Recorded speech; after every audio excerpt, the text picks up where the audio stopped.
What's the meaning of cloverleaf?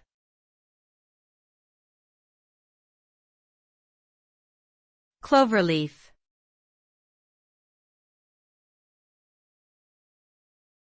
Cloverleaf.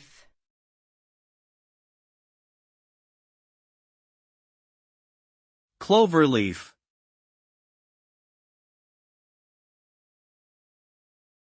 Cloverleaf.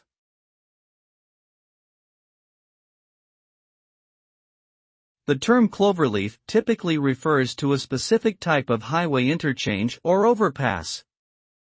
It is characterized by a series of ramps that curve around in a circular pattern, resembling the shape of a cloverleaf plant.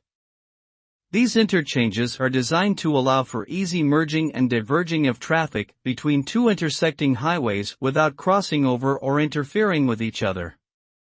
Cloverleaf interchanges are widely used in modern highway systems to improve traffic flow and safety by reducing the need for left turn movements and crossing traffic.